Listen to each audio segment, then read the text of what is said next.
بسم اللہ الرحمن الرحیم۔ میں پاکستان تحریک انصاف کے سارے ورکر اور سپورٹر سے مخاطب ہوں۔ آپ کو معلوم ہے کہ خان صاحب کی صحت ہم سب کے لیے ایک اولین ترجیح ہے۔ 3 اکتوبر کے بعد خان صاحب کے ساتھ نہ کسی وکیل، نہ فیملی ممبر اور نہ کسی پولیٹیکل لیڈر کی ملاقات ہوئی تھی۔ اس کی صحت کے بارے میں ہمیں بہت بڑا تشویش تھا، اس لیے پاکستان تحریک انصاف کی پولیٹیکل کمیٹی نے احتجاج 15 اکتوبر کو ڈی چوک پہ ایک کال دیا تھا۔ اس کے پیش نظر ہم نے ایک درخواست بھی گزاری تھی انٹیریئر منسٹر کو۔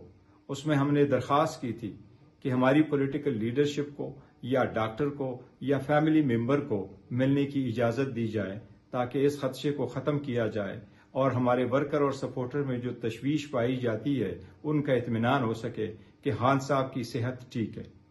اسی دوران آپ کو معلوم ہے کہ سی او کی کانفرنس بھی ہونے جا رہی ہے اور ہمارے الائنس نے بھی ہم سے درخواست کی تھی کہ آپ اس احتجاج کے کال کو مؤخر کریں۔ ہمارے فرینڈلی کنٹری بھی پاکستان اور اسلام آباد آ چکے ہیں، چونکہ حکومت نے ہمیں انٹیریئر منسٹر نے ایک ایشورنس دی ہے کہ کل انشاءاللہ تعالی ڈاکٹر کی ضرور ملاقات ہوگی خان صاحب سے۔ اس ایشورنس کے بنا پہ مجھے جب کہا گیا تو میں نے مشاورت کے لیے ٹائم مانگا۔ اس سفر کو ہم نے پولیٹیکل کمیٹی اور ایپیکس کمیٹی پاکستان تحریک انصاف کے درمیان رکھا۔